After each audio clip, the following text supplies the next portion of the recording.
Good morning, Ranjan. तो आज हम as most of the class requested yesterday, हम financial modeling start करने वाले हैं. We are not doing tally, I've been told. तो अब ये financial modeling को समझाने के लिए थ्योरी की क्लास होगी. तो हम financial modeling के बेसिक से पढ़ेंगे आज एंड देन हम अगली क्लास से उसमें एक्सेल प्रैक्टिस करेंगे. बट आज हम उसके बेसिक समझेंगे कि फाइनेंशियल मॉडलिंग एक्चुअली में होता क्या है और उसमें क्या क्या टर्म्स यूज होते हैं और उनका मतलब क्या होता है. ठीक है. तो I have downloaded this PPT. इसमें थोड़े इश्यूज हैं इसलिए मैं सेकंड पीपीटी के डाउनलोड होने का वेट कर रही थी. बट आई गेस यहाँ पे मेरे को मैसेज आने शुरू हो गए थे तो I start teaching from this only अभी के लिए.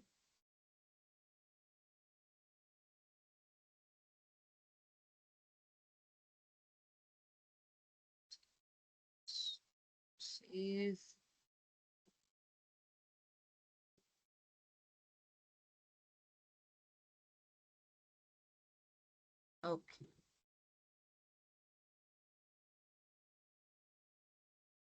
Right. So I hope my screen is visible. Yes, it's visible from beginning. ठीक है. ओके.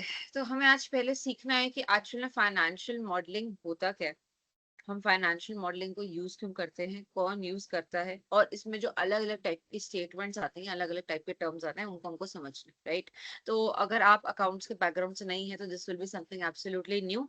और अकाउंट्स के बैकग्राउंड से हैं तो आपको समझ आएगी. आप अकाउंट्स के बैकग्राउंड से नहीं है तो आपको ज्यादा मेहनत करनी पड़ेगी खुद खुद से घर जाके भी इन स्टेटमेंट्स के बारे में पढ़ने के. ठीक है. ओके. तो यहाँ पर बेसिकली एक कैफे की सीनरी दिखाई हुई है.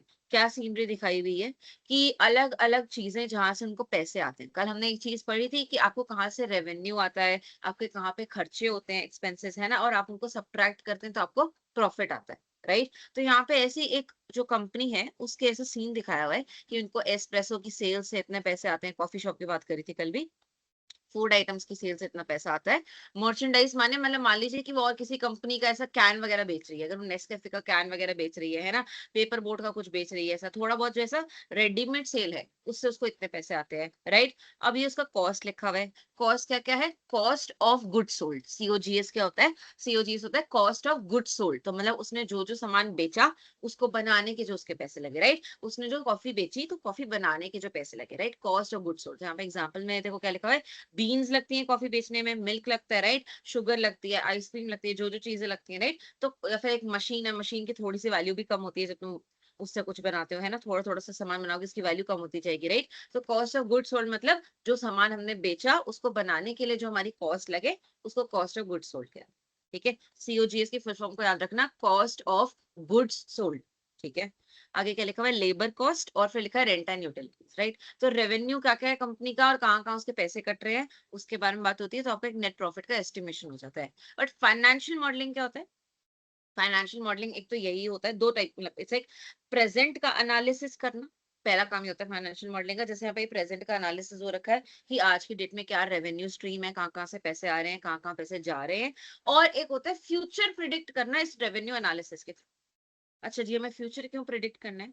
हमें फ्यूचर इसलिए प्रेडिक्ट करना है क्योंकि हमें दिख रहा है कि कंपनी का आज, मान लो कोई नई नई कंपनी आई है मार्केट में. ठीक है. हमने उसके पूरे रेवेन्यू का एनालिसिस किया, उसके कॉस्ट का एनालिसिस करा, हमने देखा वो कंपनी आज की डेट में लॉस में है. अब हमें जानना है कि क्या ये कंपनी कभी भी पैसा कमा पाएगी, क्या ये कभी भी प्रॉफिट में आ पाएगी, और कभी आ पाएगी तो कब आ पाएगी, है ना. तो उसके लिए क्या करते हैं, जो फाइनेंशियल मॉडलिंग के एनालिस्ट होते हैं ये देखते हैं कि कंपनी जो है, कंपनी का स्ट्रक्चर क्या है ना, कंपनी के एम्प्लॉयज कितने हैं, है ना, और कंपनी में बाकी सारे मैथमेटिक्स वो देखते हैं कि इसका रेंट वगैरह कितना जा रहा है, लेबर की क्या कॉस्ट जा रही है ना. और फिर वो देखते हैं कि मार्केट में क्या इस चीज की डिमांड है जो ये बेच रहे हैं. वो ये देखते हैं कि क्या मार्केट का ट्रेंड अपवर्ड है या कोविड जैसी कोई सिचुएशन आ गई है इसलिए मार्केट गिरी पड़ी है और अब कुछ भी नया आ जाए वो नहीं बढ़ेगा, है ना. तो financial modeling is basically analysis of the present and forecasting the future. Financial modeling is the analysis of the present situation of the company and forecasting of the future situation of the company. Forecast किस किस चीज का करते हैं? Forecast बहुत सारी चीजों का करते हैं. Forecast अभी मैं आपको, मैंने एक्चुअली एक पीपीटी भी डाउनलोड करी है, तो मैं उसमें एक एक्सेल डाउनलोड करा है, मैं उसमें आपको दिखाती हूँ. ये वाला एक्सेल है, फाइनेंशियल मॉडलिंग का एक्सेल. आई होप ये सबको स्क्रीन पे दिख रहा है. तो ये देखो यहाँ पे क्या लिखा हुआ है कि ये सारे हिस्टोरिकल्स हैं.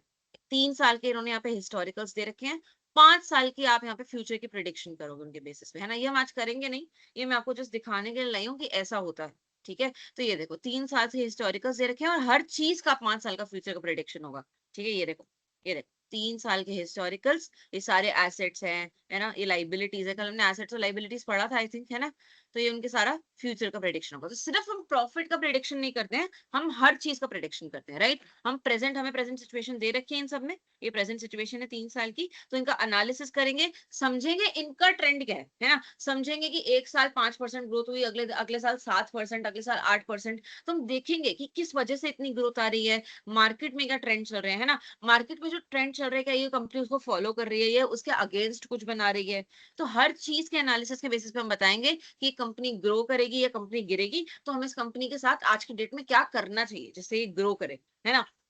फाइनेंशियल एनालिसिस ये वाला इसलिए भी होता है कि मान लो जो जैसे आपके फंड मैनेजर्स होते हैं, राइट, जो म्यूचुअल फंड है, म्यूचुअल फंड को मैनेज करते हैं, वो भी इस चीज को यूज करते हैं। क्यों करते हैं? क्योंकि वो देखना चाहते हैं क्या वो इस कंपनी का शेयर खरीदे या फिर उस कंपनी का शेयर बेच दे। अगर उन्हें दिख रहा है फोरकास्ट में कि ये कंपनी आगे बढ़ने वाली है, इसका प्रॉफिट बढ़ने वाला है, अगर मार्केट सही रही तो, है ना। एकदम से कोविड आ गया तो किसी को कुछ नहीं पता क्या होगा, राइट। बट अगर मार्केट सही रही और इस कंपनी का प्रॉफिट बढ़ेगा तो वो उसका स्टॉक खरीद ले, राइट। तो ये अलग अलग जगह अलग अलग लोग यूज करते हैं।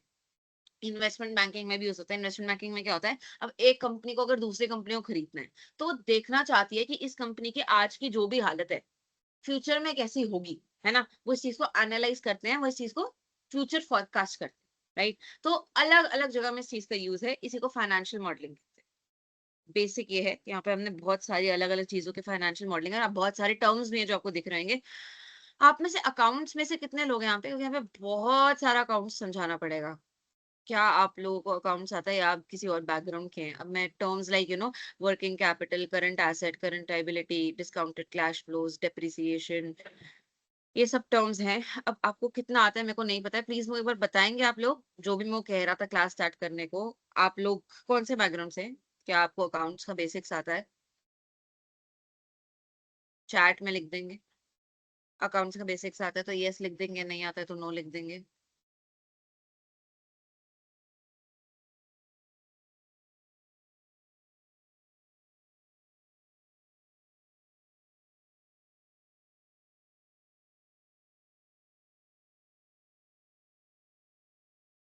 यस, मेरी दूसरी पीपीटी भी जनरेट हो गई, बहुत प्यारी पीपीटी है, पढ़ने में बहुत मजा आएगा उससे।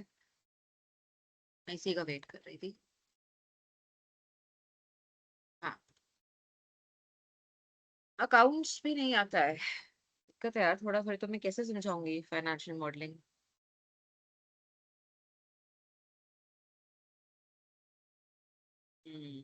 मेरे को प्रशांत सर से बात करनी पड़ेगी थोड़ी सी, क्योंकि अकाउंट्स बहुत सारी है इसमें। लेकिन अकाउंट्स में एकदम बेसिक से समझाऊंगी तो वो तो 11th 12th के अकाउंट्स हो जाएगी, बहुत पीछे जाना पड़ेगा हमें उसके लिए। चलिए खैर, आज स्टार्ट करते हैं, बाकी मैं प्रशांत सर से बात करती हूँ कि कैसे करना है। तो ये हमारी एक सेकंड पीपीटी भी जनरेट हो गई और ये बहुत सुंदर है, तो हम दोनों पीपीटीज को रेफर करके धीरे धीरे पढ़ेंगे, ठीक है। ये चीज मैंने आपको समझाई थी, राइट। तो यहाँ पे क्या लिखा हुआ है, व्हाट इज फाइनेंशियल मॉडलिंग, वही हो गया हमारा, हमने पढ़ लिया फाइनेंशियल मॉडलिंग क्या है। देखो यहाँ पे क्या लिखा हुआ है, the core question, if this business continues operating like this, what will happen in the future। हमारा एक्चुअल सवाल यही है, क्योंकि अगर मैं किसी कंपनी का, मान लो मैं किसी कंपनी का शेयर खरीद रही हूँ, किसी कंपनी का स्टॉक खरीद रही हूँ, या मैं कोई कंपनी खरीद रही हूँ, तो मेरे को ये जानना है कि क्या ये कंपनी फ्यूचर में अच्छा परफॉर्म करेगी, है ना। अगर ये अच्छा परफॉर्म करेगी तो मैं इसको रखूंगी, वरना मैं इसको बेच दूंगी। तो हमें दो चीजों को बस बेसिकली एनालाइज करना है कि हमें बाय करना है या हमें सेल करना है, ठीक है। Why it matters, used to plan growth, estimate profit, make decisions, attract investors and understand risk। अच्छा, इसमें एक चीज और होती है, ठीक है, इसके बहुत छोटा से पार्ट का मतलब बता रही हूँ तुमको मैं, कि मान लो मैं एक मैं एक माइनिंग कंपनी हूँ या मैं एक मैन्युफैक्चरिंग कंपनी हूँ, ठीक है। और मैं कोई मशीन है मेरी, मेरे पास कोई मशीन ऑलरेडी है जो मेरा काम कर रही है, ठीक है, जो मेरे को स्टील मैन्युफैक्चरिंग में हेल्प कर रही है या मेरे को माइनिंग में हेल्प कर रही है। मार्केट में मैं देखती हूँ कोई नई मशीन आई, कोई नई मशीन आई है नए फीचर्स के साथ।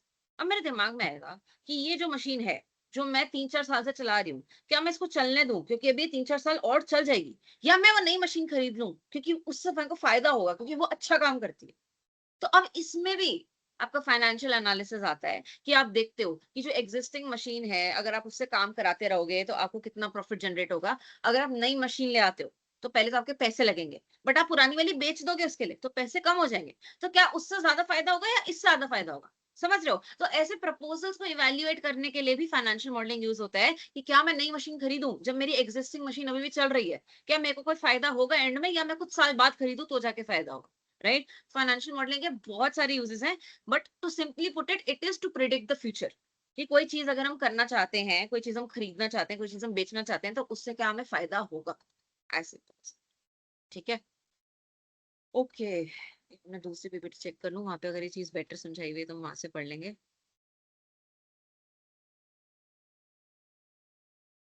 Animation slide show from current slide. ठीक है, यही सेम चीज लिखी हुई है, will this business survive scale and make money, है ना? यही सेम चीज लिखी हुई है, ओके।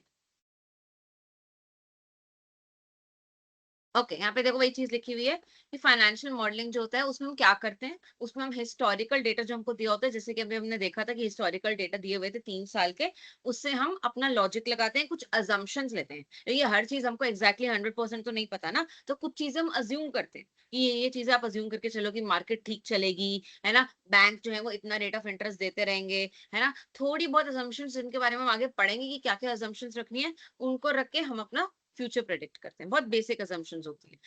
मतलब अगर मैं बेसिक असम्पशन बताऊं एक तो हाँ मतलब ठीक है, आइए आगे बताते हैं। ये लिखा हुआ है कि कौन अलग अलग यूज लोग जो हैं वो फाइनेंशियल मॉडल को यूज करते हैं, राइट? तो सबसे पहले लिखा हुआ है कि इन्वेस्टमेंट बैंकर्स यूज करते हैं। इन्वेस्टमेंट बैंकर्स क्यों यूज करते हैं? क्योंकि इन्वेस्टमेंट बैंकर्स जो होते हैं वो आपको एक आइडिया देते हैं कि आपको किस कंपनी में इन्वेस्ट करना चाहिए, किस कंपनी के आपको स्टॉक्स खरीदने चाहिए, राइट? या किस कंपनी के साथ आपको मर्ज करना चाहिए। तो अगर वो फ्यूचर एनालाइज नहीं करेंगे, देखेंगे नहीं कि फ्यूचर में कंपनी बड़ी बनेगी कि नहीं, तो वो आपको डिसीजन ढंग से नहीं बता पाएंगे, राइट? तो वो बहुत इन डीप एनालिसिस करते हैं, बहुत सारे टाइप ऑफ मॉडल्स यूज करते हैं और देखते हैं कि इसका फ्यूचर कंपनी का क्या बनने वाला है, right? And accordingly they advise. Equity research analyst recommending whether to buy और सेल, अभी बताया स्टॉक खरीदना चाहिए बेचना चाहिए, राइट? तो म्यूचुअल फंड के जो मैनेजर्स होते हैं वो भी इस चीज को यूज करते हैं देखने के लिए कि हमें स्टॉक को खरीदना है बेचे, क्या ये गिरेगा या ये बढ़ेगा। स्टार्टअप फाउंडर्स में तुम ये वाला एग्जांपल देखो जो भी हमने देखा था कि क्या मैं ये नई मशीन खरीदूं ना खरीदूं, है ना? ये नई मशीन में खरीदूंगा तो मेरा बिजनेस एक्सपैंड तो हो जाएगा, बट क्या पैसों के हिसाब से ये अभी वर्थ इट है ना? या मैं 2 और एम्प्लॉय रख लूं, मैं 2 और एम्प्लॉय रख लूंगा तो मेरा पैसा ज्यादा लगने लगेगा, बट क्या मेरे को 2 और एम्प्लॉय से रखने से और प्रॉफिट होएगा, बहुत ज्यादा प्रॉफिट होएगा, या नुकसान ज्यादा हो जाएगा, राइट? तो हर छोटे डिसीजन में जिसमें आपको फ्यूचर प्रिडिक्ट करना है, आप फाइनेंशियल मॉडलिंग के बारे में सोच सकते हैं।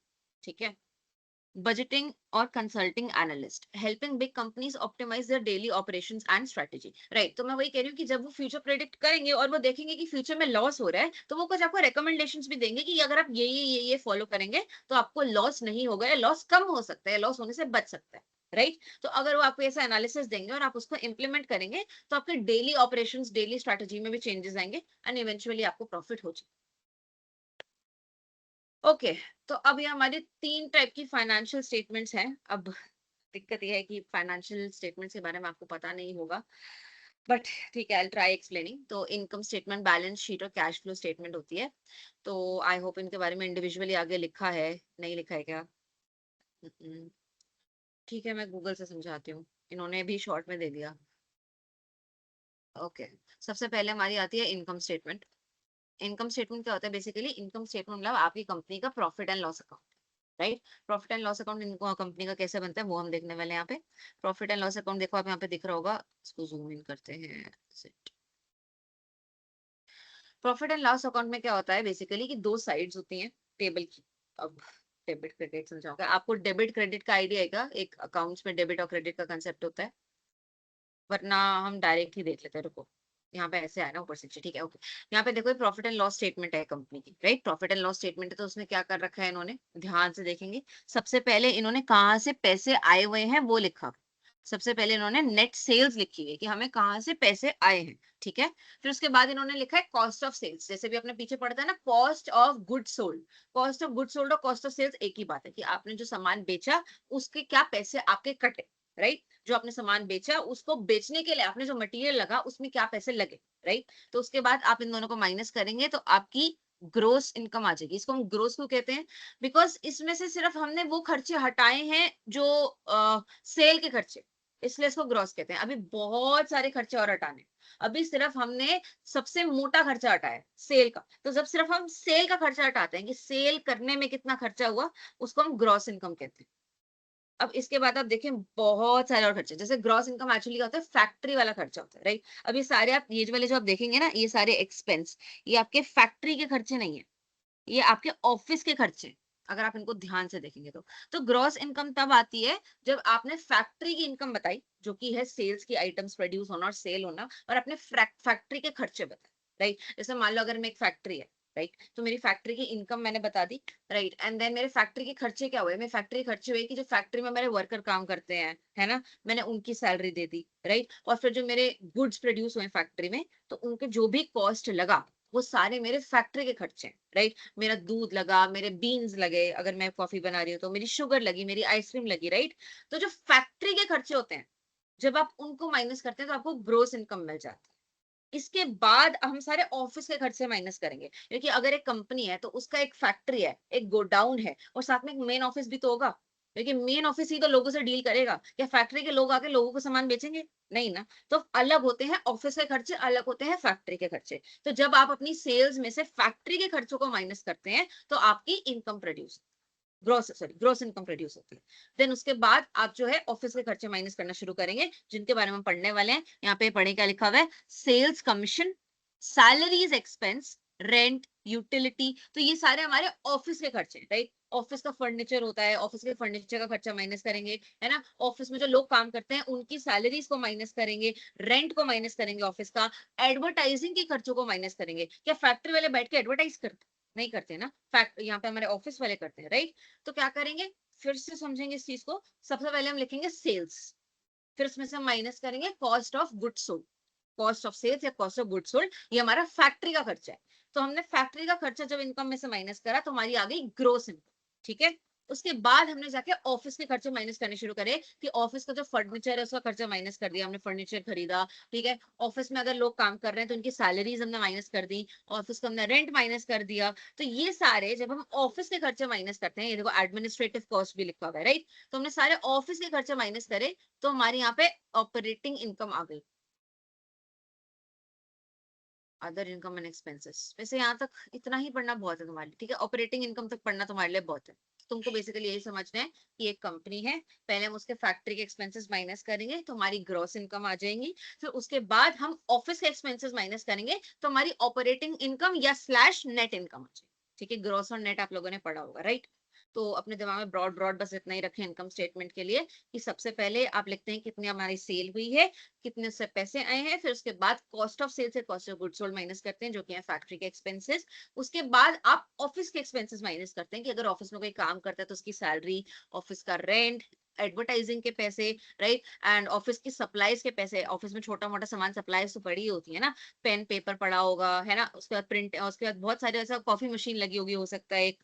तो बहुत सारे जो भी सप्लाईज होते हैं, जो ऑफिस के खर्चे होते हैं, वो आप माइनस करेंगे तो आपकी ऑपरेटिंग इनकम या नेट इनकम आ जाएगी। इसको आपकी इनकम स्टेटमेंट कहते हैं, इनकम स्टेटमेंट या प्रॉफिट एंड लॉस अकाउंट, ठीक है। हाँ, आगे देखते हैं।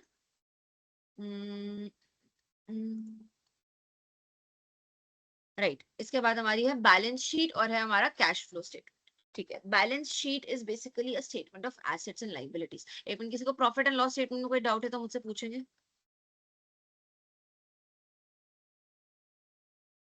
प्रॉफिट एंड लॉस स्टेटमेंट मैंने काफी बेसिक समझाया है, क्योंकि हमें यही बेसिक समझने की जरूरत है। इसके आगे डीप में आएगा तो फिर वो हम उसी के साथ समझ लेंगे, फाइनेंशियल मॉडलिंग के साथ।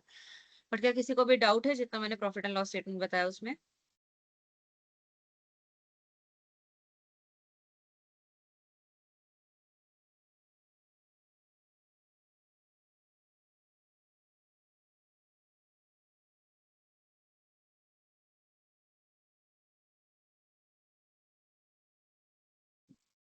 सेम नहीं होता है रंजन, बट आपको, आपके कंसेप्ट के लिए फिलहाल सेम आप मान के चलें, बिकॉज जो और एक्सपेंसेस आगे लिखे हुए हैं वो आई डोंट थिंक यहाँ पर आएंगे, और मैं वो भी समझाऊंगी तो आप बहुत ज्यादा कंफ्यूज हो जाओगे।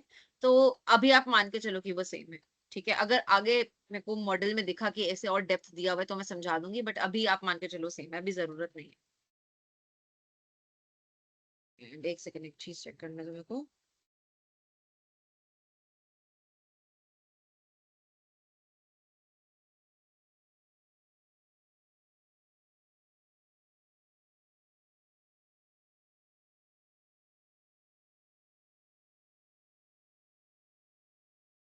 ठीक है, एनीवे। हम्म। राइट, तो मैं क्या, मेरे को समझाने में कोई दिक्कत नहीं है रंजन, मैं तो खुद कॉमर्स के बैकग्राउंड से हूँ, बट इशू ये है कि आप कॉमर्स के बैकग्राउंड से नहीं हो तो आपके लिए बहुत ज्यादा इन्फॉर्मेशन ओवरलोड हो जाएगा। इसलिए मैं वही समझा रही हूँ जो फाइनेंशियल मॉडल समझने के लिए नेसेसरी है। ठीक है, बट अगर आप स्टिल कहते हो कि नहीं मेरे को डेप्थ में समझना है तो मेरे को बता देना, मैं समझा दूँ। ठीक है। बाकी हम देख रहे थे हमारा बैलेंस शीट क्या होता है, क्योंकि अगली टॉपिक हमारा बैलेंस शीट है। बैलेंस शीट मतलब हमको शीट को बैलेंस करके देखना है। एसेट्स और लाइबिलिटीज होती हैं। एसेट्स और लाइबिलिटीज आई होप मैंने कल समझाई थी, आप लोगों को याद हो कि एसेट्स क्या क्या होते हैं। एसेट्स वो होते हैं जिनसे या तो हम इनकम जनरेट कर सकते हैं या जिनको बेच के फ्यूचर में कोई फायदा होगा, राइट।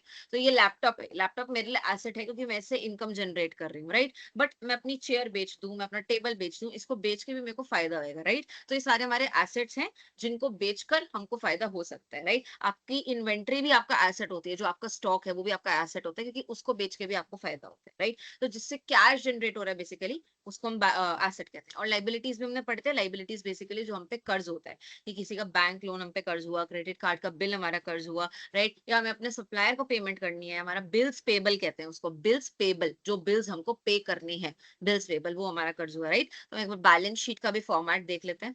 और बैलेंस शीट में एक्चुअली अब इक्विटीज एंड लाइबिलिटीज, इक्विटीज भी आती है। इक्विटीज, इक्विटीज भाई हमारा स्टॉक हो गया, ये थोड़ा कॉमर्स का कंसेप्ट है, 11th 12th में पढ़ते हैं, तो ये समझाना मेरे लिए थोड़ा मुश्किल हो रहा है।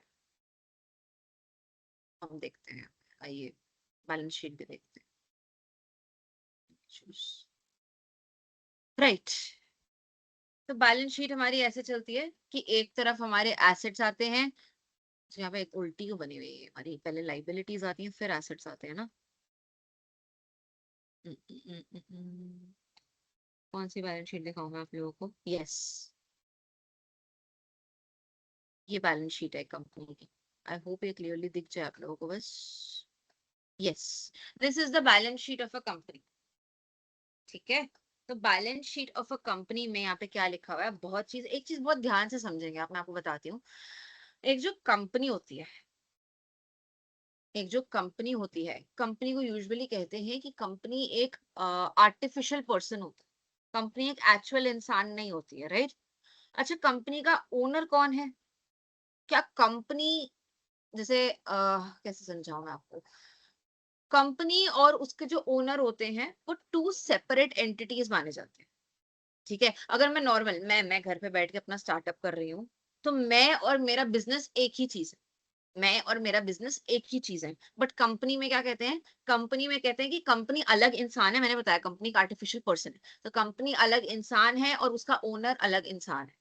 कंपनी अलग इंसान है और उसका ओनर मतलब जो उसको पैसे देता है, जो स्टॉक्स खरीदता है उसके, वो अलग इंसान है। ये माना जाता है हमारे फाइनेंस में, हमारे अकाउंट्स में, कि कंपनी जो होती है वो एक आर्टिफिशियल पर्सन होती है, वो एक अलग से इंसान है। ठीक है।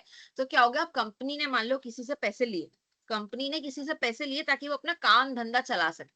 जैसे मान लो रिलायंस कंपनी है, मैंने कहा कंपनी एक आर्टिफिशियल पर्सन होती है, एक एक्चुअल पर्सन नहीं होती, ठीक है। बट मतलब it's a person, it's a separate person, ठीक है। मुकेश अंबानी जो है वो रिलायंस इंडस्ट्री से अलग इंसान है। रिलायंस और मुकेश अंबानी एक चीज नहीं, सबसे बेसिकली, ठीक है। तो क्या होगा, मुकेश अंबानी जो है वो रिलायंस को पैसे देता है, वो रिलायंस को पैसे देता है कि रिलायंस ये पैसे ले और अपने फंक्शन कैरी ऑन कर, है ना, ये होता है ना। तो रिलायंस जो है जब उसको पैसे मिलते हैं तो वो उधार हो गया उसका, कि उसको उधार मिला है अपने बिजनेस को कैरी ऑन करने के लिए। इस चीज को दोबारा समझेंगे कि कंपनी जो है वो एक सेपरेट पर्सन होती है अपने ओनर्स से। ठीक है। कंपनी एक आर्टिफिशियल पर्सन है, रियल पर्सन तो नहीं है, सबको पता है, कोई इंसान चलता फिरता इंसान तो नहीं है, राइट। तो कंपनी एक सेपरेट पर्सन है अपने ओनर से। तो जैसे रिलायंस एक कंपनी है, अभी आपको दिख जाएगा कि रिलायंस का मालिक मुकेश अंबानी है, ठीक है। But according to accounts company एक सेपरेट पर्सन है। तो कंपनी जो है वो मुकेश अंबानी से पैसे लेती है कि तू मेरे को पैसे दे और मैं अपना बिजनेस कैरी ऑन करूं। ठीक है। तो ये पैसे जो मुकेश अंबानी कंपनी को दे रहा है वो कंपनी के लिए क्या हो गया, उधार हो गया। कल हमने उधार पढ़ा था ना, क्रेडिट वाला उधार। तो ये पैसे कंपनी के लिए उधार हो, तो हमें ये देखना है कि ये भी हमारी लाइबिलिटी में। अभी मैंने बताया कि बैलेंस शीट में लाइबिलिटीज आती हैं और एसेट्स आते हैं। तो कंपनी को जो भी पैसे मिलते हैं अपने ऑपरेशंस कैरी आउट करने के लिए वो उसका उधार होगा। उधार क्यों हो गया? क्योंकि कंपनी एक सेपरेट पर्सन है, उसको ये पैसे उस बंदे को वापस करने। कंपनी अलग पर्सन है, मुकेश अंबानी अलग पर्सन है। तो कंपनी जब मुकेश अंबानी से पैसे लेती है अपने बिजनेस को कैरी ऑन करने के लिए, तो उस पैसे को कहते हैं कैपिटल। उस पैसे को बोलते हैं कैपिटल। कैपिटल जिससे बिजनेस चलेगा, राइट? तो वो कंपनी के लिए एक उधार होगा। तो ये कंपनी अलग इंसान है, मुकेश अंबानी अलग इंसान है। मुकेश अंबानी से उसने उधार लिया है अपने बिजनेस को कैरी ऑन करने। ठीक है? तो हमारी बैलेंस शीट में हमारी एक साइड पे लाइबिलिटीज आती हैं, लेफ्ट साइड पे, राइट साइड पे हमारे एसेट्स आते हैं। ठीक है? अब लाइबिलिटीज और एसेट्स के कंपोनेंट्स को हम थोड़ा ब्रॉडली समझेंगे। हम उतना ही समझेंगे जितना हमारे फाइनेंशियल मॉडलिंग के लिए जरूरी है। ठीक है? आ जाओ। तो यहाँ पे मैंने आपको बताया कैपिटल वर्ड आ गया। कैपिटल अभी मैंने आपको समझाया क्या होता है कि अगर कंपनी जो है वो किसी से पैसे ले रही है अपने बिजनेस के ऑपरेशंस को कैरी ऑन करने के लिए। ठीक है? कंपनी एक सेपरेट इंसान है और उसके ओनर्स सेपरेट इंसान। ठीक है? ऐसा क्यों होता है बेसिकली कि कंपनी अलग इंसान है और उसके ओनर्स अलग इंसान है? ऐसा इसलिए होता है कि अगर कंपनी का दिवालिया निकल जाए, अगर कंपनी का दिवालिया निकल जाए तो लोग उसके ओनर्स के पीछे ना पड़ जाए, इसलिए इनको अलग पर्सन कह दिया है। अगर कंपनी का दिवालिया निकल भी गया तो जो कंपनी के पास पैसे बचे हुए हैं ना, सिर्फ उतना ही पैसा वो लोग उससे वसूल कर सकते हैं। ऐसा नहीं करेंगे। अगर अगर रिलायंस का दिवालिया निकल गया तो रिलायंस के पास जितना पैसा है लोग उससे वही मांगेंगे। वो मुकेश अंबानी के पास नहीं जाएंगे कि मुकेश अंबानी तू तो इसका मालिक था, इसके पैसे दे। नहीं, ऐसा बिल्कुल नहीं होता। कंपनी अलग इंसान है और मुकेश अंबानी अलग इंसान। ठीक है? गुड मॉर्निंग सुबी, आपने अभी ज्वाइन करा है आफ्टर 35 मिनट्स। आगे हम लाइबिलिटीज और एसेट्स में देखते हैं क्या क्या लिखा हुआ है। ठीक है? तो यहाँ पे हमारा हमने बता दिया कैपिटल क्या होता है। कैपिटल बेसिकली वो उधारी का पैसा है जो कंपनी ने ले रखा है ताकि कंपनी अपने बिजनेस ऑपरेशंस कैरी ऑन कर सके। ठीक है? अब इसमें हम मोटा मोटा देखेंगे। अगेन मैं बता रही हूँ, हर पॉइंट्स पे ध्यान मत दें, जो मैं बता रही हूँ उन पे ध्यान दें। ठीक है? तो यहाँ पे बैलेंस, ओपनिंग बैलेंस क्या होता है? उधारी का, है ना? और उसमें नेट प्रॉफिट ऐड होता है। नेट प्रॉफिट कहाँ से आता है? नेट प्रॉफिट आपके इनकम स्टेटमेंट से आता है, प्रॉफिट एंड लॉस अकाउंट में। प्रॉफिट एंड लॉस अकाउंट में जब हमने एक साइड हमने पूरा उसका रेवेन्यू लिखा, है ना, सेल्स लिखी, दूसरी साइड हमने सारे खर्चे लिखे, सेल्स तो सॉरी, हाँ ठीक है, सेल्स लिखी, कॉस्ट ऑफ गुड्स सोल्ड लिखे और बाकी सारे हमने खर्चे लिखे, तो दूसरी साइड जो पैसे बचेंगे वो हमारा प्रॉफिट हो जाएगा। जैसे मैं आपको बताती हूँ, आप इस चीज को विजुअलाइज करें कि आपके आगे एक टेबल है। आपके टेबल जो है वो दो हिस्सों में बटा हुआ है। राइट साइड पर आपने अपनी सारी इनकम लिखी। राइट साइड पर आपने अपनी सारी इनकम लिखी कि मैंने अगर अपना सेल्स करा तो मेरे कितने पैसे आए। और क्या लिखोगे कि मान लो तुमने कोई फर्नीचर बेच दिया अपने बिजनेस का, पैसे तो तुमको तब भी आएंगे, है ना? तो तुमने जो भी इनकम करी करी वो तुमने राइट साइड पे लिखी। सबसे बेसिक तरीके से समझा रही हूँ प्रॉफिट एंड लॉस स्टेटमेंट, इससे बेसिक नहीं हो पाएगा कुछ। कि जो तुमने टेबल सोचा, टेबल को दो हिस्सों में बांटो, टेबल के राइट साइड पे अपनी सारी इनकम लिख दो।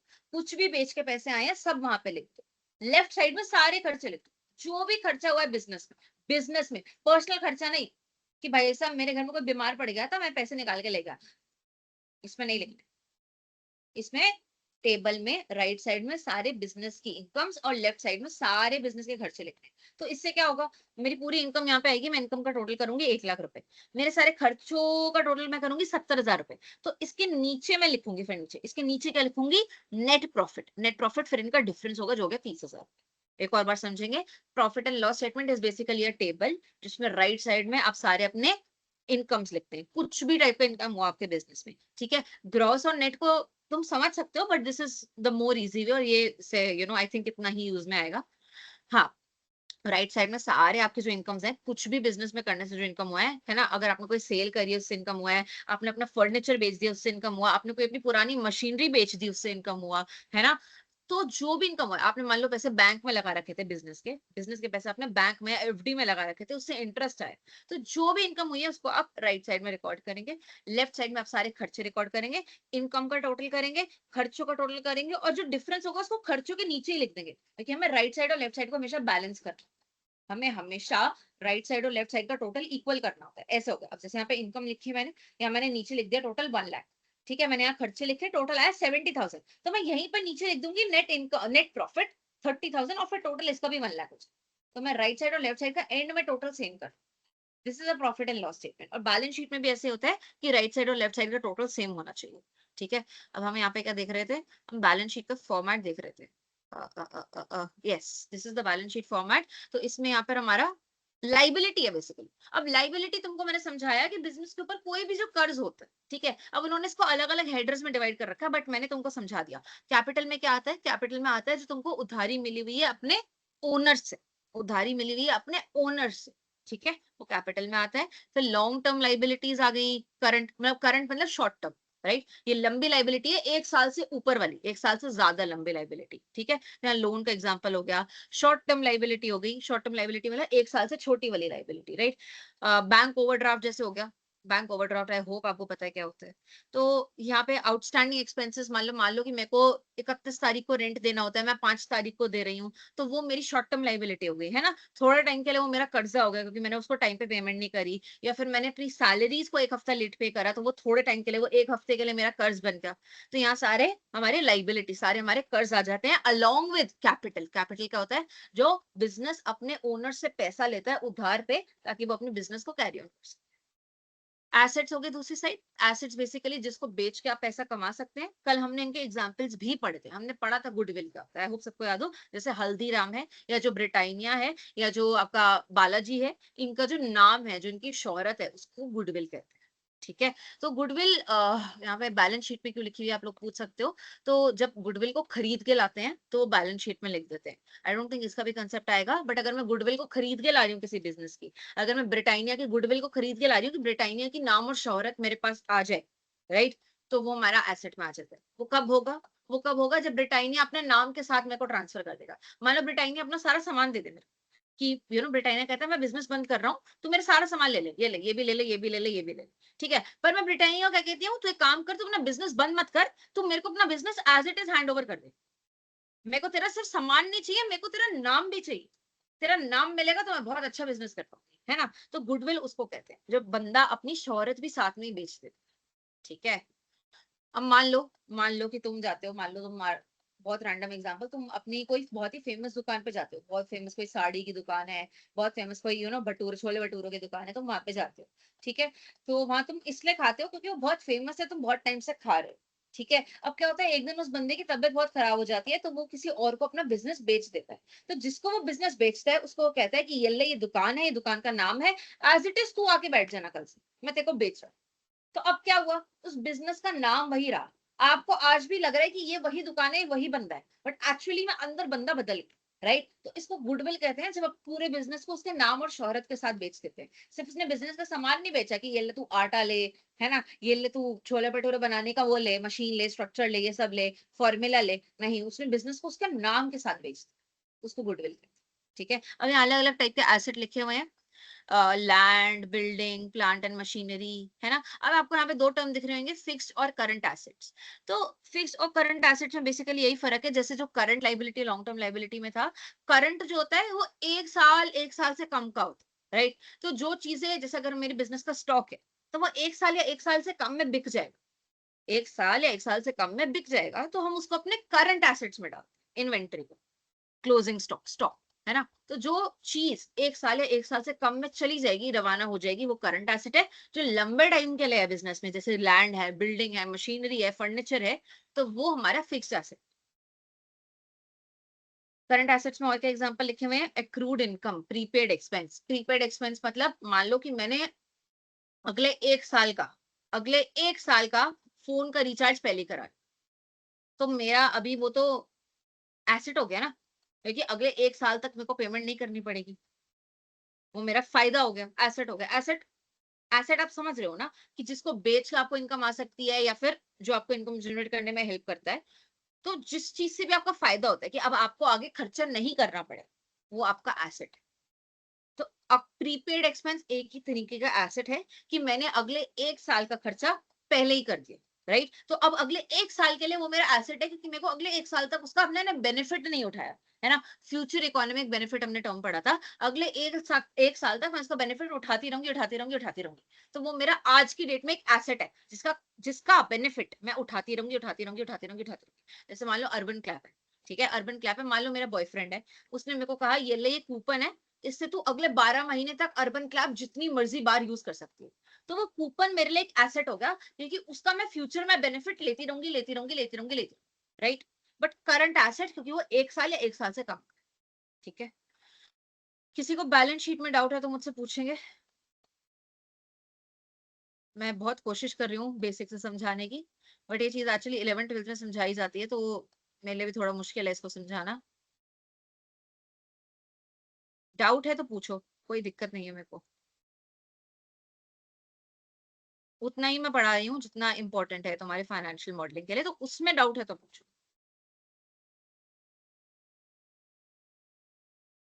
शुक्र है समझ आ रहा है, जिसको नहीं आ जो अकाउंट्स का नहीं है उसको भी समझ आ रहा है, इससे खुशी की बात नहीं कोई नहीं है। मेरे को 2 मिनट दो, मैं पानी पी के आती हूँ, मेरा गला सूख रहा है, फिर हम कंटिन्यू करते हैं।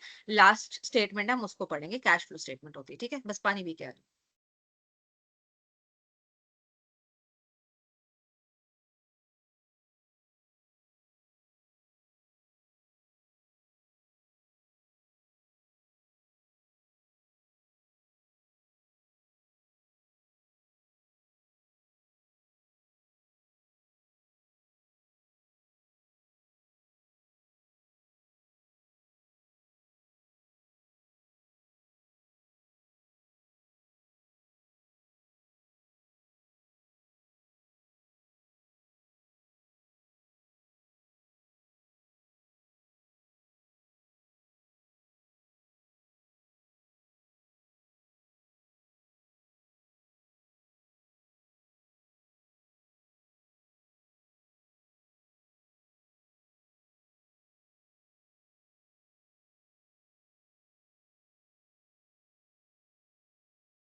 ये जो लोग आखिरी के 15 मिनट में ज्वाइन करते हैं ना क्लास, सिर्फ नाम के लिए, सिर्फ खाना पूर्ति के लिए, मैं सर से बात करूंगी कि इन लोगों को अटेंडेंस ना मिले उस क्लास की। ठीक है, तो लेट्स कंटिन्यू। हमारी तीसरी स्टेटमेंट की तरफ बढ़ते हैं हम लोग। हमारी तीसरी स्टेटमेंट यहाँ पे क्या है? Cash flow statement. Cash flow statement क्या होती है? जो कैश फ्लो स्टेटमेंट का नाम है वही हमारी कैश फ्लो स्टेटमेंट होती है। कैश फ्लो स्टेटमेंट मतलब बेसिकली बिजनेस में कितना पैसा आया, कितना पैसा गया। एक चीज आपको समझनी बहुत जरूरी है कि जब हम एक बिजनेस का बही खाता बनाते हैं ना, वो अक्रूवल बेसिस पे बनता है। अक्रूवल बेसिस का क्या मतलब होता है? अक्रूवल बेसिस मतलब कोई ट्रांजैक्शन जब हो गई तो हम उसको रिकॉर्ड कर लें। जैसे एग्जांपल कि ये डिब्बा है, मान लो मैं ये डिब्बे बेचती हूँ। अब मेरे को किसी का कॉन्ट्रैक्ट आया, है ना, और हम लोगों ने उस कॉन्ट्रैक्ट के ऊपर बात करी। उसने कहा कि वो मेरे को 30 दिन बाद पैसे देगा। मैं कहा ठीक है, और फिर हमारा कॉन्ट्रैक्ट पे हमने साइन कर लिया और मैंने उसको डिब्बे भिजवा दिए। अब क्या मेरे हाथ में कैश आया? नहीं, बट क्या मेरी सेल हो गई? हाँ। तो अकाउंट्स में ये रूल है कि जब आपकी सेल हो जाएगी तो आप सेल को रिकॉर्ड कर लेंगे। कैश जब आता है वो आता रहे। ठीक है? तो कैश फ्लो स्टेटमेंट में और नॉर्मल अकाउंट्स में यही फर्क होता है कि कैश फ्लो स्टेटमेंट में हम सिर्फ कैश के आने जाने को लिखते हैं कि बिजनेस में कितना कैश गया, कितना कैश आया। बट नॉर्मल अकाउंट्स में जो भी हमने सामान बेचा है, जब भी बेचा है, हम उसको एज अ सेल रिकॉर्ड कर देंगे, चाहे उसका कैश फ्यूचर में आना कभी भी आना। ऐसा कितनी बार होता है कि आप भी अपने सप्लायर से पैसे लो। मान लो मैं अपने सप्लायर से डिब्बा खरीद के लाई लाई तो अब मैंने सप्लायर को कहा कि मैं तेरे को 60 दिन बाद पैसे दूंगी। अब मेरे तो पैसे गए नहीं, तो क्या मेरी परचेज नहीं हुई? नहीं, परचेज तो हो गई, तो उस परचेज को भी हम रिकॉर्ड कर लेंगे क्योंकि हमने उसके पैसे देने तो है ही, है ना। बट कैश फ्लो स्टेटमेंट में सिर्फ जो कैश बिजनेस में आता है, सिर्फ कैश बिजनेस से जाता है, हम उसको रिकॉर्ड करते हैं। अच्छा, आप पूछोगे तो इसकी जरूरत क्या है? क्यों बना रहे हैं हम कैश फ्लो स्टेटमेंट? क्यों हम देख रहे हैं कि बिजनेस में कितना पैसा आ रहा है, कितना पैसा जा रहा है? बहुत बहुत बहुत जरूरी बात है, आप इस चीज को समझें। अगर बिजनेस के हाथ में कैश नहीं हो, अगर बिजनेस के हाथ में कैश नहीं होगा तो क्या वो रेंट दे पाएगा? क्या वो इलेक्ट्रिसिटी का बिल दे पाएगा? क्या वो अपने एम्प्लॉयज को सैलरी दे पाएगा? अगर मैंने हर चीज को क्रेडिट पे बेच दिया, मैंने हर चीज को उधारी पे बेच दिया, मैंने हर चीज उधारी पे खरीद ली, मैं अपने सप्लायर को कैसे पे बैक करूंगी? मेरे पास कैश नहीं है तो, है ना। मैं ऐसा आगे रेंट, वही रेंट कैसे दूंगी? मेरी कोई यूटिलिटीज है, मैं उसको कैसे देखूंगी, है ना। तो कैश इसलिए जरूरी है क्योंकि हर टाइम पे आपके बिजनेस के पास थोड़ा सा कैश होना जरूरी है। कैश होगा तभी आप रेगुलर एक्टिविटीज को कैरी ऑन कर पाएंगे, आप अपने सप्लायर को पेमेंट कर पाएंगे, आप अपने एम्प्लॉयज को पेमेंट कर पाएंगे, आप अपना लाइट का खर्चा पे कर पाएंगे। कोई एकदम से अनहोनी हो जाए, एकदम से मैं जिस चेयर पे बैठी हूँ चेयर टूट जाए, मेरा लैपटॉप टूट जाए, मैं कहाँ से लाऊं? कितनी चीज उधारी पे खरीद पाऊंगी? एक टाइम तो उनको पे तो करना पड़ेगा, राइट। तो मैं हर चीज को उधार पे नहीं बेच सकती क्योंकि मेरे को भी पैसे चाहिए ताकि मैं अपनी रेगुलर एक्टिविटीज को कैरी ऑन कर सकूं। तो कैश फ्लो स्टेटमेंट इसलिए जरूरी है देखने के लिए कि क्या बिजनेस थोड़ा बहुत कैश भी जनरेट कर रहा है या हर चीज को उधार पे ही बेच रहे हैं। कैश नहीं होगा तो बिजनेस बचेगा ही नहीं। समझ रहे हो? चाहे बिजनेस प्रॉफिटेबल भी हो, ऐसा हो सकता है कि तुमने प्रॉफिट एंड लॉस स्टेटमेंट बनाया, तुमने सेल देखी, तुमने खर्चे देखे और तुमने कहा बिजनेस प्रॉफिटेबल है। बट बिजनेस प्रॉफिटेबल है तो लेकिन उधारी में प्रॉफिटेबल है, उसने इतने सारे लोगों को उधार दे दिया इसलिए प्रॉफिटेबल है। उसके पास हाथ में तो कैश पैसे ही नहीं है, तो वो बिजनेस का दिवालिया निकल जाएगा जब उसके हाथ में पैसे नहीं होंगे। सब बहुत जरूरी चीज होती है कि बिजनेस के हाथ में पैसा रहना चाहिए, that is cash flow statement. ठीक है, कैश फ्लो स्टेटमेंट में यही होता है कि अलग अलग टाइप के सारे कैश का आना जाना रिकॉर्ड होता है। आई डोंट थिंक इसको डेप्थ में होगा पढ़ाने का जरूरत कि कौन से हेडर्स बनते हैं इसमें, क्योंकि फाइनेंशियल मॉडलिंग में तो आपको ऑलरेडी ये सारा डेटा दिया हो। ठीक है, तो अगर होगा जरूरत अगेन मैं समझा दूंगी, हर पॉइंटर को साथ साथ डिस्कस कर लेंगे अगर कोई नया पॉइंटर आया तो। आई होप ये टर्म्स समझ आ गए। तीन टर्म्स है, income statement, profit and loss statement, same ही बात है। तो income statement slash profit and loss statement, balance sheet जिसमें एसेट्स और लाइबिलिटीज होते हैं, ये भी मैंने पहले समझा दिया था, एंड हमारा कैश फ्लो स्टेटमेंट, राइट।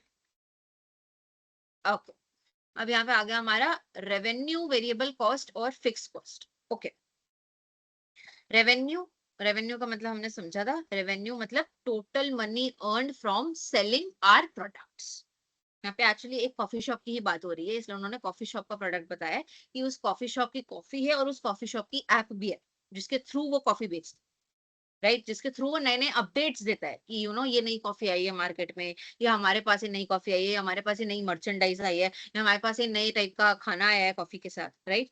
तो रेवेन्यू जो है उसमें क्या होता है, हमने अभी पढ़ा था जिससे जो सेल्स पढ़ा था। रेवेन्यू इज बेसिकली जो भी हमारा प्रोडक्ट है उसको बेच के जो हमने पैसा कमाया उसको हम रेवेन्यू कहते हैं। एग्जैक्ट डेफिनेशन हम एक बार रेवेन्यू की गूगल कर लेते हैं ताकि हमें कोई डाउट ना हो आगे चल के। Revenue in profit and loss, revenue, also known as top line, is the total amount of income generated by a business from the sales of goods and services. It is the very first line item. Okay, right. तो ये वही चीज होगी जो मैंने आपको बताया कि अगर आप अपना बिजनेस चला रहे हैं, आप कोई गुड्स कोई सर्विसेज बेच रहे हैं, सिर्फ बिजनेस चलाने वाली चीज, ठीक है, सिर्फ बिजनेस चला के जो गुड्स एंड सर्विसेज बेच रहे हैं, ऐसा ना हो कि आप अपने बिजनेस के थ्रू आपने अपने दोस्त का थोड़ा बहुत माल भिजवा दिया तो आपने उसको भी रेवेन्यू में रिकॉर्ड कर लिया।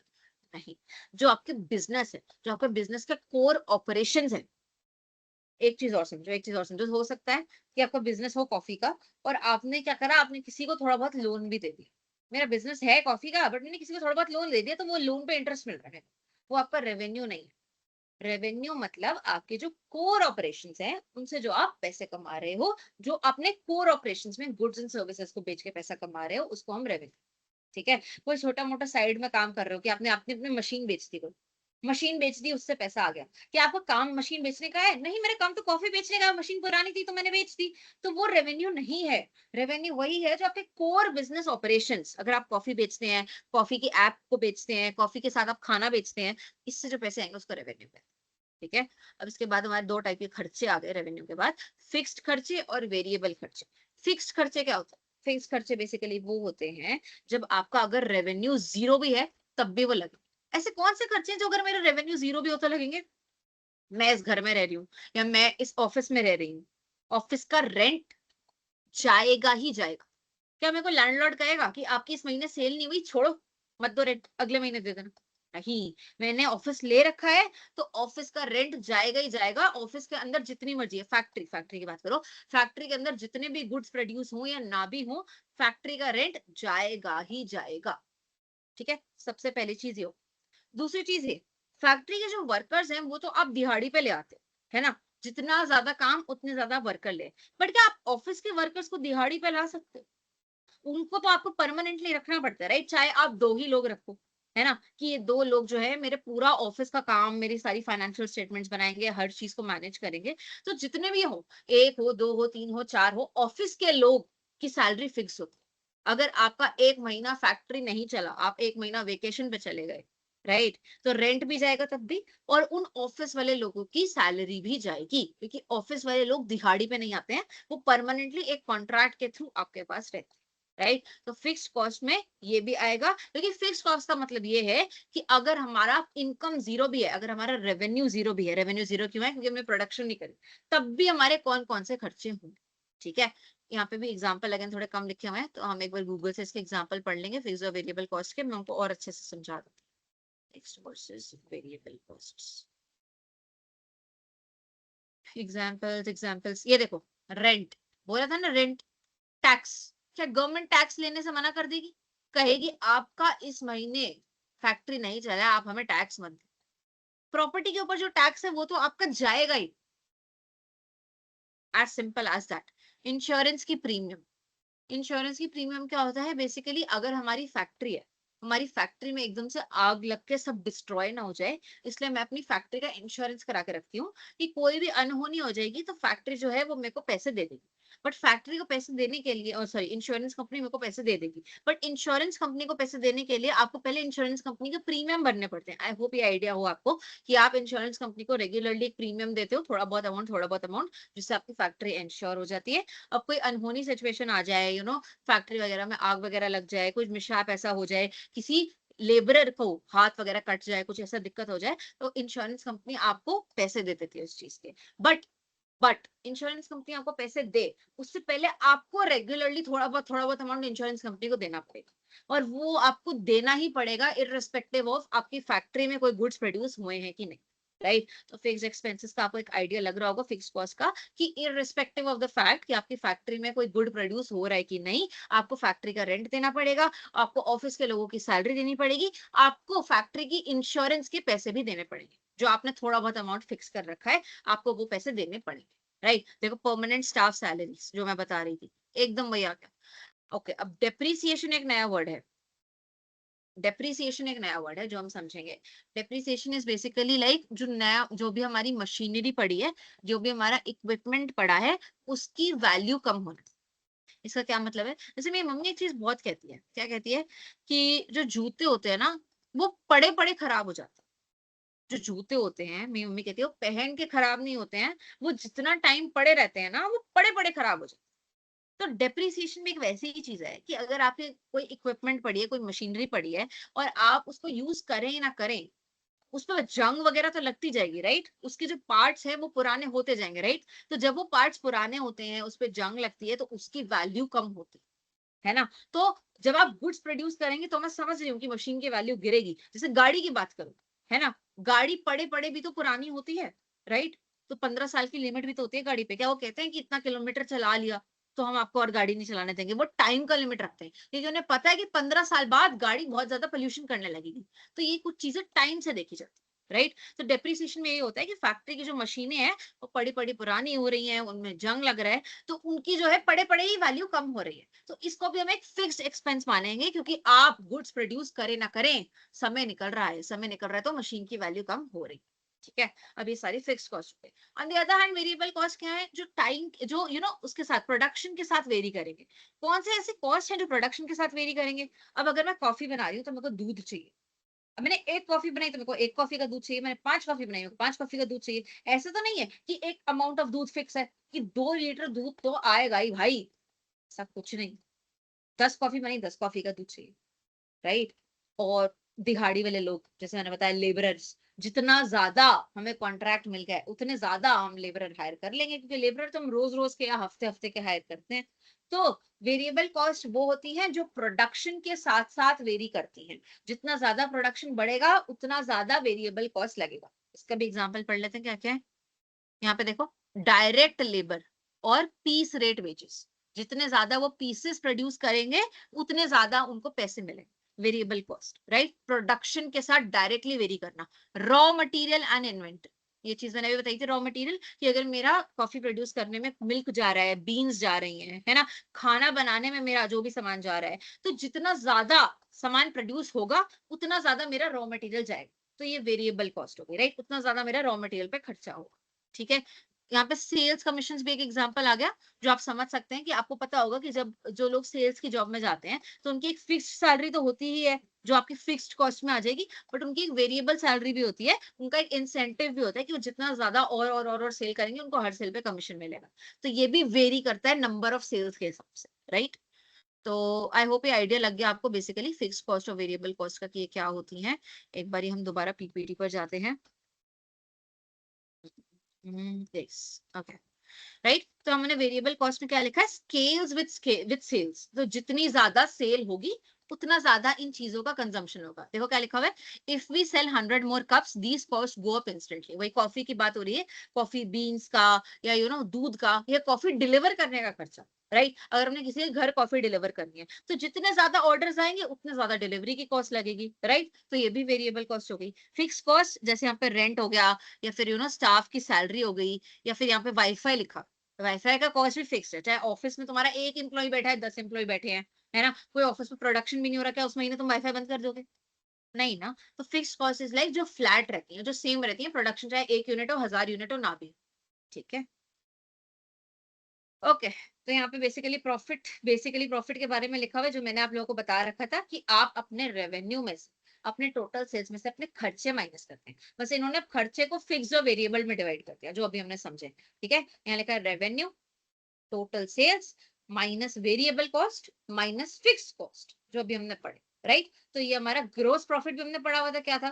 ग्रोस प्रॉफिट हमने भी पढ़ा था, क्या था? तो ग्रोस प्रॉफिट हमने पढ़ा था कि हमारे जो फैक्ट्री के खर्चे होते हैं, अब इन्होंने सारे फैक्ट्री के खर्चे वेरिएबल में ही डाल दिए। ठीक है? तुम ना भी डालो, तुम बेसिकली उस तरीके से दिमाग लगा लो कि जो खर्चे हमारे फैक्ट्री के होते हैं, जब हम उनको, क्योंकि फैक्ट्री के यूजुअली सारे खर्चे वेरिएबल होते हैं। अभी हमने देखा कि फैक्ट्री में लेबरर्स आते हैं, राइट? फैक्ट्री में ही दूध लगता है, फैक्ट्री में ही बीन्स लगती हैं। तो ये सारे टेक्निकली हमारे वेरिएबल खर्चे ही हैं, और यही सारे फैक्ट्री के भी खर्चे हैं, है ना? तो जब हमारी सेल्स जो होती है, टोटल हमारी जो सेल्स है, उसमें जब हमारा cost of good sold minus होता है, या कॉस्ट ऑफ सेल्स माइनस होता है, तो हमारा ग्रोस इनकम आ जाता है, ग्रोस प्रॉफिट आ जाता है।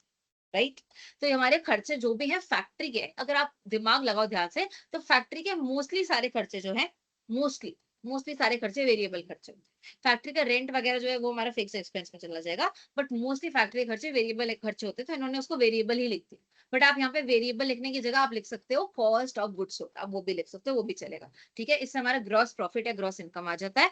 इसके बाद हम बाकी सारे खर्चे माइनस करते हैं, जो हमारे ऑफिस के खर्चे होते हैं। राइट? ऑफिस का रेंट, ऑफिस के वाईफाई, ऑफिस की सैलरीज। राइट? तो ये सारे खर्चे माइनस होते हैं, तो हमारा जो लास्ट में आता है वो हमारा इनकम आ जाता है। राइट? नेट इनकम आ जाता है, नेट प्रॉफिट आ जाता है। यहाँ पे एक नया टर्म यूजर रखा है, इबिट्टा। अब इसका मतलब होता है earnings before interest, tax, depreciation, amortisation.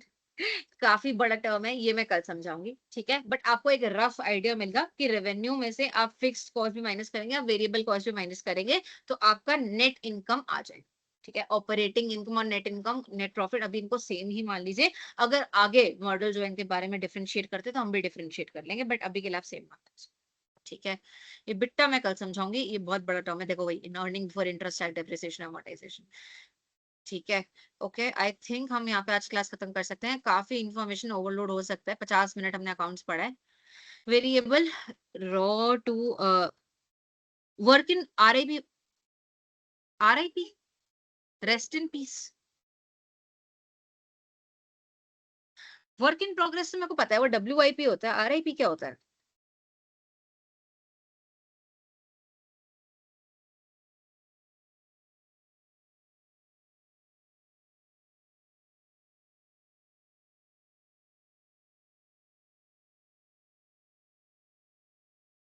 Okay, okay, okay, raw to right, make sense. ठीक है, ठीक है, मेक सेंस। ठीक है, ठीक है, ओके। गाइस, आज की क्लास में कोई प्रॉब्लम है तो प्लीज प्लीज प्लीज पूछ लो। मेरे को बाद में सर कहते हैं कि बच्चे कहते हैं, हाँ वो मैं समझ गई, राइट? ठीक है, ओके। मेरे को बाद में सर कहते हैं कि बच्चे कह रहे हैं समझ नहीं आ रहा है, तो कोई भी प्रॉब्लम है, मैं आपको अनम्यूट करने का ऑप्शन दे रही हूँ। ठीक है?